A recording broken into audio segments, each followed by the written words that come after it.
Minha esposa deixou a família dela segurar nosso recém-nascido todos os dias, mas proibiu completamente a minha família. Então, a irmã dela me entregou capturas de tela que revelaram o verdadeiro motivo e tudo desmoronou. Quando o policial disse que eu era o pai e tinha os mesmos direitos legais, quase ri. Não era engraçado, mas 40 minutos antes, minha esposa disse à atendente do 911 que eu havia sequestrado minha filha. Minhas mãos ainda tremiam por segurar um bebê de 3 semanas que, em 21 dias, nunca havia sido tocado por ninguém da família. Nem minha mãe, nem meu pai, nem minha avó de 92 anos que criou 6 filhos, enterrou um marido e nunca pediu nada na vida, exceto ver esse bebê antes que o tempo dela acabasse. Fiquei parada na entrada da casa dos meus pais às 20h14. Numa terça de março, minha filha Mia dormia na cadeirinha do carro. 2 carros da polícia de Rockland estavam na rua, luzes apagadas e motores ligados. Pensei, como 21 dias viraram isso? Preciso voltar, pois nada faz sentido sem entender como tudo parecia normal no início. Meu nome é Daniel, tenho 34 anos. Eu vendo sistemas de HVAC comerciais para ganhar a vida, e até 3 semanas antes daquele impasse na garagem, eu teria dito que meu casamento era sólido. Não perfeito, sólido. Jéssica e eu estávamos juntos há 6 anos, casados há 4. Ela trabalhava com faturamento médico em um consultório em White Plains. Compramos uma casa colonial em Nyack. Pintamos o quarto do bebê de verde sálvia por não concordarmos entre azul ou amarelo. Descobrimos que seria uma menina em outubro. Chamamos ela de Mia na sala de parto, quase por acaso, quando Jéssica disse o nome espontaneamente. Lembro das primeiras 48 horas no hospital como as melhores da minha vida. Lembro da mãe da Jéssica, Linda, entrando 20 minutos após o início das visitas e só saindo quando a expulsaram às 21 horas. Achei aquilo fofo, entusiasmado, uma avó apaixonada. Não pensei na minha mãe, Carol, há 40 minutos em Pearl River, esperando uma mensagem que só chegou no dia seguinte. Isso já era um sinal de alerta, mas não percebi. Eu estava exausta e sobrecarregada, vivendo a névoa comum do primeiro filho. Você não analisa, apenas sobrevive. No 5º dia, a família de Jéssica realizou o que Amy, sua irmã, depois chamou de quase um batizado. 15 pessoas, bolo com bem-vinda MIA, em glacê rosa e balões. Linda segurou o bebê por 2 horas seguidas enquanto Jéssica tirava um cochilo no andar de cima. Minha mãe perguntou delicadamente por mensagem se poderia passar lá no fim de semana. A resposta de Jéssica foi: ainda estamos nos adaptando às visitas. Podemos esperar mais um pouco? Recém-nascidos são frágeis com germes. Pais de primeira viagem são cautelosos. Faz sentido.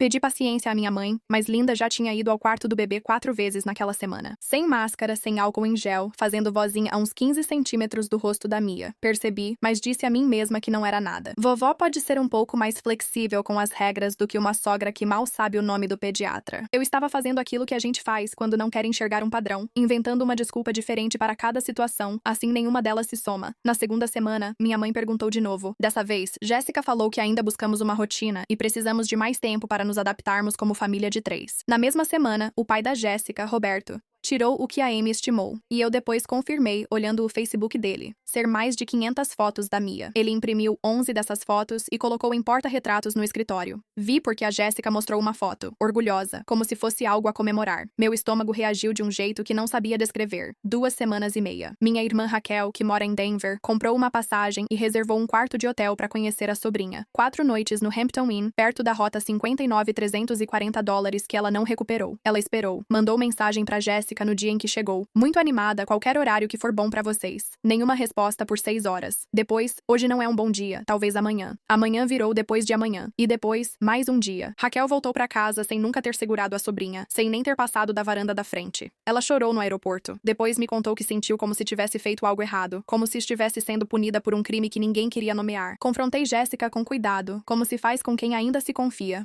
Amor, Raquel viajou pelo país e não conseguiu vê-la. Estamos sobrecarregados, Daniel. Não tenho energia para receber gente. Lúcia dormiu lá 2 vezes na semana e o irmão da Jéssica, Caio, entrou em casa no domingo à tarde sem bater. Era como se ele tivesse uma chave, pagasse aluguel e fizesse sanduíche na nossa cozinha com a Mia dormindo perto. As desculpas mudavam, mas nunca envolviam a família da Jéssica. Germes, depois sobrecarga, então precisamos de rotina. Quando minha mãe pediu para apenas olhar pela janela do quarto do bebê, sem tocar ou segurar, Jéssica a chamou de estranha por mensagem, que ainda guardo. Li essa palavra 40 vezes naquela noite. Estranha, sobre minha mãe, que me criou, fez 2 viagens de 90 minutos, ida e volta esperando que fosse o dia, e ficou no carro, na entrada da garagem para se sentir mais perto da neta que não podia conhecer. Aqui deixou de ser algo racional para mim. Minha avó, Eleanor, que chamamos de Nana, tem 92 anos e mora sozinha em uma comunidade de idosos em Piermont. Ela ainda dirige de dia e ganha de mim no Gin Rummy. Numa quinta à noite, caiu no banheiro e fraturou o quadril. A cirurgia foi marcada para as 7 da manhã seguinte. Ela me ligou do hospital às 23h40 com a voz muito fraca.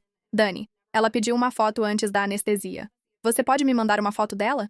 Naquela noite, eu estava na casa dos pais da Jéssica. Fomos lá jantar numa terça comum. A Linda segurou a Mia o tempo todo e eu comi com uma mão, pois não havia espaço para segurar minha filha. Perguntei a Jéssica, diante da família dela, se podia fazer um FaceTime com minha avó para mostrar a Mia antes da cirurgia. Jéssica pegou meu celular. Quero ser precisa sobre o que aconteceu em seguida, porque é o tipo de coisa que você não acredita, a menos que alguém diga que aconteceu na frente de testemunhas. Jéssica segurou meu celular perto do rosto e, durante a ligação com uma senhora de 92 anos no hospital antes da cirurgia de quadril, disse: "Você precisa parar de ser tão tóxica sobre isso. Você está colocando uma pressão sobre nós que não precisamos agora."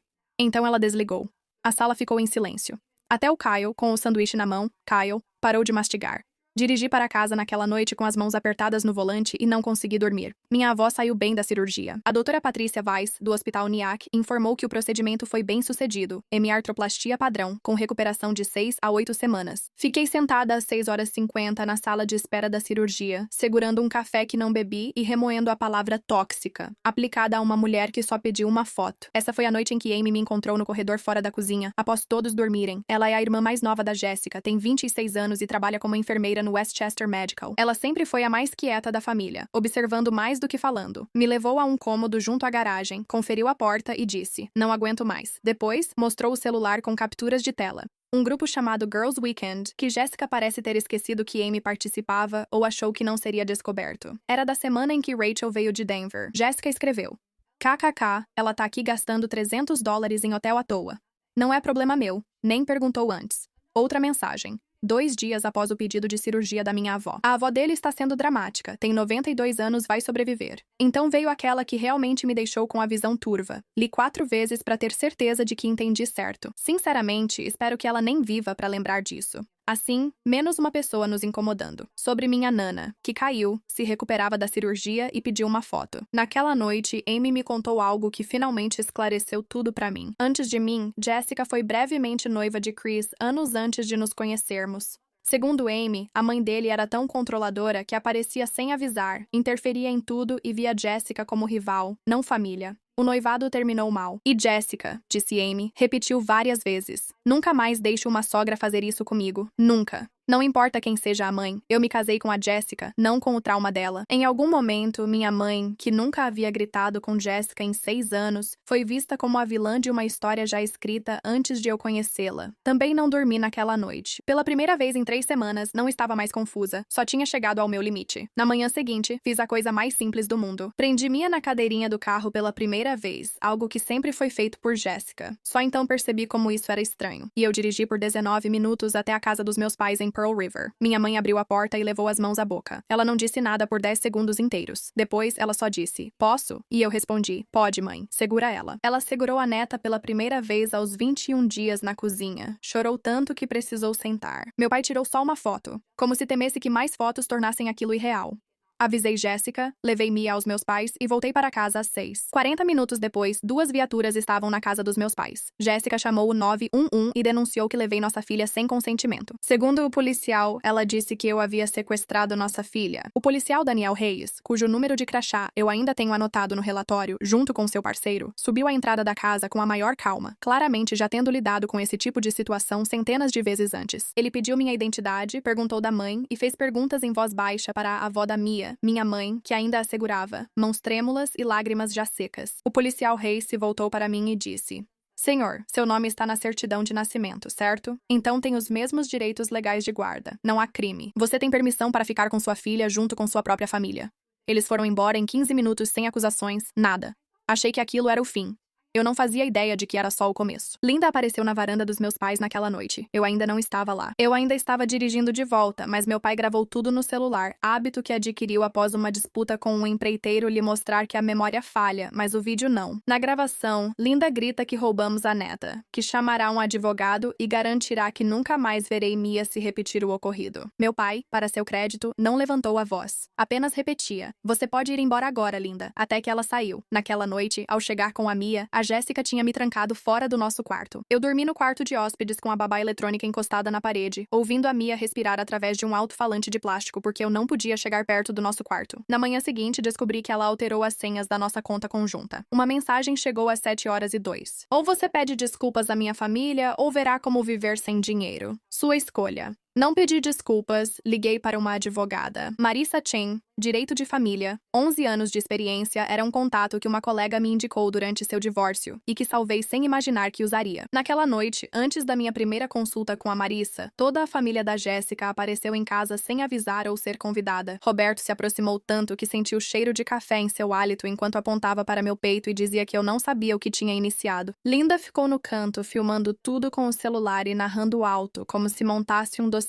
para ter provas caso perguntem que tipo de homem ele é. Jéssica permaneceu no sofá chorando em silêncio, mostrando um lado que eu não conhecia em 6 anos. Uma mulher sob ataque, uma vítima. Quando 48 horas antes, tinha sido ela quem desligou o telefone na cara de uma senhora de 92 anos na noite anterior à cirurgia. Pausa rápida. Se você quiser mais histórias como essa, com melhor qualidade, o link do meu Spotify está na descrição. A frase final de Linda, com a mão na maçaneta da porta: "Estamos de olho em você, cada movimento." Roberto bateu a porta atrás deles com tanta força que a foto emoldurada do nosso casamento caiu da parede da entrada e o vidro quebrou bem em cima do rosto da Jéssica na foto. Lembro de ficar parada olhando o vidro rachado, achando que era a imagem mais sincera da casa. 2 dias depois, um oficial de justiça me abordou no estacionamento do Home Depot na Rota 303 enquanto eu carregava um aquecedor de água na caminhonete. Ele confirmou meu nome e me deu um envelope antes de eu pôr a caixa no chão. Jéssica havia pedido guarda temporária de emergência. A petição, que Marissa detalhou para mim naquela tarde em seu escritório em Nyack, afirmava que eu era emocionalmente instável, removia a criança menor sem consentimento e representava risco à segurança dela. Marissa leu 2 vezes, colocou o papel de lado e me olhou por cima dos óculos. "Isso é fraco", ela disse. "Mas fraco não significa que não vai te prejudicar se a gente não construir um registro sólido. Você tem algo, mensagens, qualquer coisa que mostre o padrão real aqui?"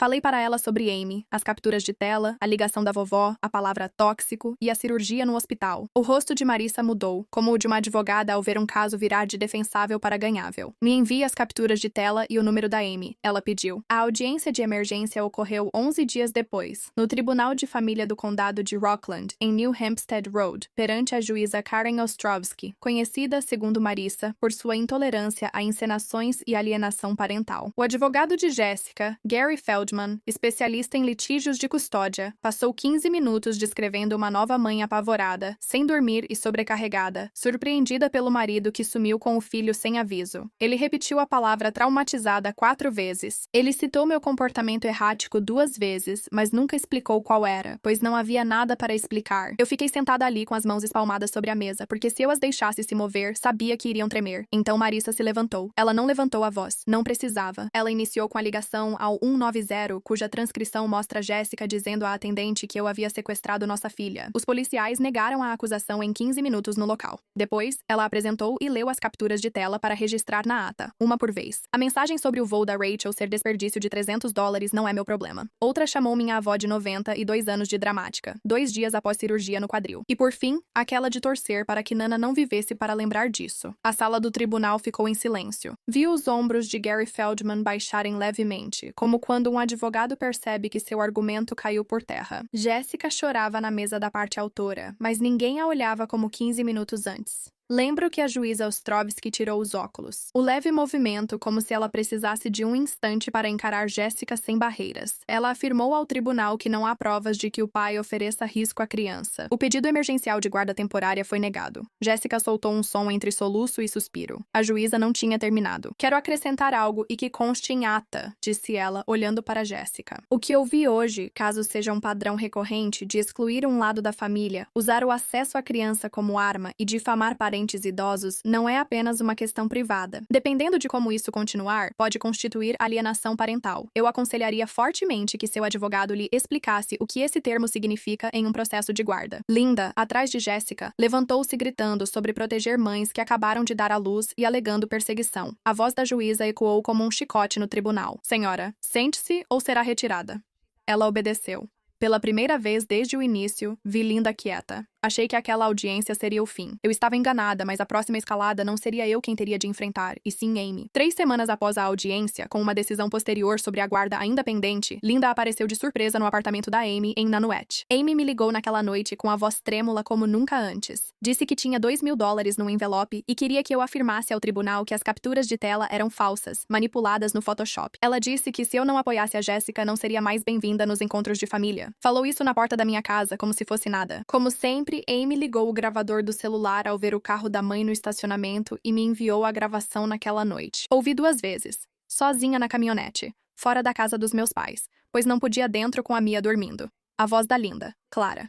$2.000, Amy. Só isso que peço. Diga apenas que errou, que lembrou errado do que viu. Amy entregou a gravação para Marissa na manhã seguinte. A audiência final de custódia ocorreu 6 semanas depois, no mesmo tribunal com a juíza Ostrovsky. Dessa vez, Marissa reproduziu a gravação da tentativa de suborno da Linda diretamente nos alto-falantes do tribunal, com uma qualidade de áudio boa o suficiente para que cada palavra fosse ouvida claramente. Vi o rosto da Linda perder a cor em tempo real. Vi Gary Feldman olhar para sua cliente com expressão de quem percebe, no meio do caso, que recebeu uma mão perdedora desde o início, sem ninguém avisar. Ele não tinha nada a dizer depois, nenhuma contestação, nenhum contra-interrogatório que importasse. Como fazer um contra-interrogatório diante de uma gravação da mãe da sua cliente oferecendo $2.000 para fabricar um falso testemunho? A juíza Ostrovsky decidiu. Guarda compartilhada, semanas alternadas, ambas as famílias com livre acesso para visitas razoáveis, sem precisar de permissão dos pais. Ela destacou na decisão que o tribunal identificou um padrão documentado de alienação parental e de tentativa de adulteração de provas pela família da mãe e que novas obstruções ao convívio do pai ou da família seriam tratadas como violação da ordem de custódia, podendo levar à alteração da guarda principal. Jessica não me olhou ao sair do tribunal e acho que não olha desde então. 3 dias depois, no sábado, minha nana segurou Mia pela primeira vez. Ela já tinha 5 meses nessa época, 5 meses de idade, e essa foi a primeira vez. Minha nana ainda usava bengala após a cirurgia no quadril, sentada na poltrona da sala em Piermont, pois ficar em pé a cansava. Minha mãe colocou Mia nos braços dela, e minha nana apenas olhou para ela por um longo momento, sem dizer nada, o rosto dela fazendo uma expressão complicada que eu não sabia nomear até ver as lágrimas realmente começarem a cair. Então é você, ela finalmente disse, para um bebê que não podia entender uma palavra daquilo. Finalmente encontrei você. Ela chorou tanto que não conseguiu dizer mais nada por quase 1 minuto. Minha mãe chorou. Chorei parada na janela, fingindo olhar algo lá fora. Faz pouco mais de 1 ano desde a decisão no tribunal. A guarda seguiu estável. Semanas alternadas, sem drama, sem mais portas trancadas ou senhas trocadas. Jéssica e eu somos cordiais. Na maior parte do tempo, só conversamos por um aplicativo de coparentalidade agora, o que de alguma forma torna tudo mais fácil para nós duas. Menos espaço para aquela versão dela das 3 semanas ressurgir. Amy e eu ainda conversamos, e ela virou, inesperadamente, uma das presenças mais constantes na vida da Mia. Ela vai a todos os aniversários e acompanha cada marco do desenvolvimento que compartilho com ela depois das consultas ao pediatra, nunca pedindo nada em troca. Certa vez perguntei por que ela fez aquilo, por que se voltou contra a família assim. Ela só deu de ombros e disse, porque o que eles estavam fazendo não era para proteger a Jessica, era para controlá-la. E eu não ia deixar que fizessem isso com um bebê que nem sabia falar ainda. Linda e Robert estão afastados da Mia desde a decisão judicial, por escolha deles. A ordem judicial lhes dava um caminho de volta, com visitas razoáveis e sem nenhuma obstrução, mas eles simplesmente nunca aproveitaram isso. Não sei se por vergonha ou teimosia e parei de especular. Minha nana fez 93 anos mês passado. Mia, que já anda, atravessou cambaleando a sala da nana e entregou a ela um dente de leão do quintal, como se fosse raridade. A nana deixou-o 4 dias em um copo com água na janela até murchar.